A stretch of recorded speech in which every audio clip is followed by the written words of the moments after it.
Welcome to Physics with Joe. Today we're going to be looking at the dot product, also known as the scalar product. First, I'll go through how the scalar product is defined, then we'll take a quick look at unit vectors, and then finally I'll talk about how to calculate the scalar product when you're given two vectors in unit vector notation. So without further ado, let's jump right into it.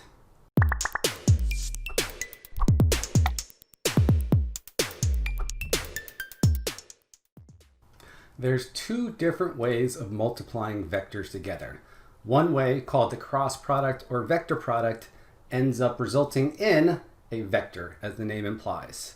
You'll probably see a vector product or cross product for the first time in physics when looking at torque, which is the rotational analog of force.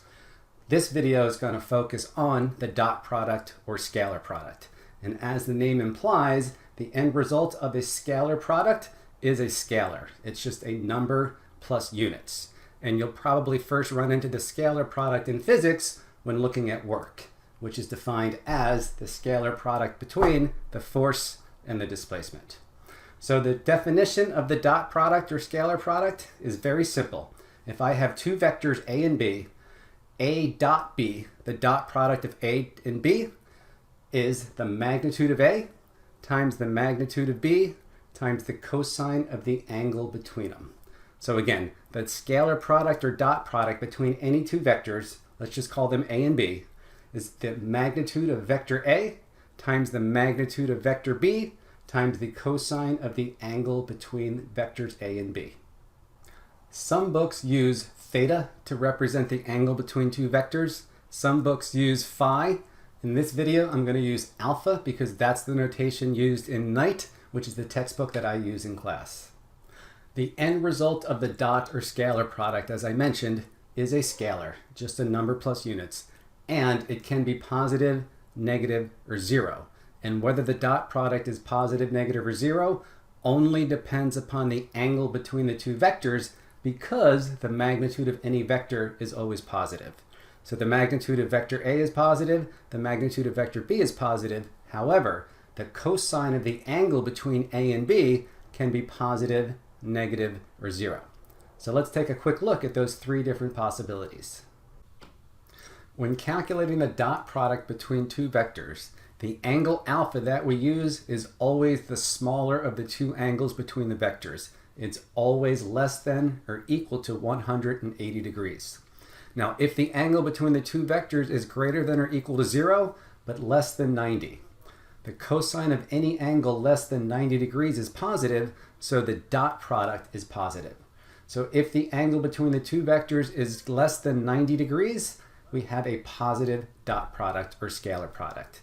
If the angle between the two vectors is exactly equal to 90 degrees, cosine of 90 degrees is 0, which means the dot product is 0.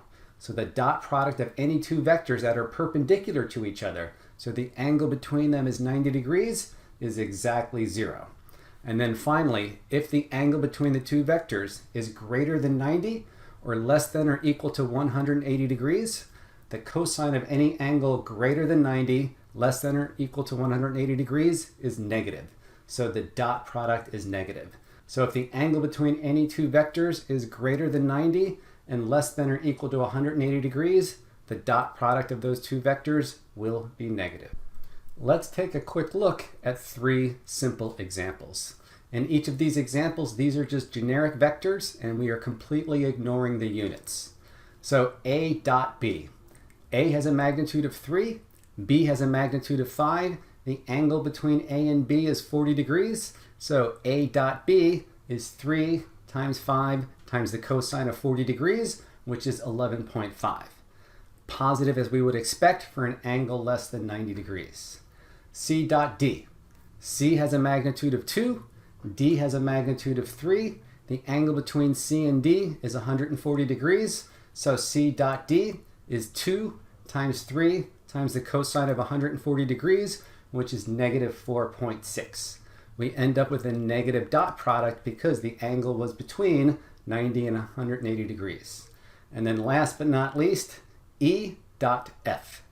E has a magnitude of 3, F has a magnitude of 4. The angle between E and F is 90 degrees. The dot product E dot F is 3 times 4 times cosine of 90 degrees, which is 0, as we would expect for any two vectors that are perpendicular. And as just a quick little shortcut, anytime you have two vectors that are perpendicular, you don't even need to go through the calculation. Anytime two vectors are perpendicular to each other, the dot product between them is always going to be 0.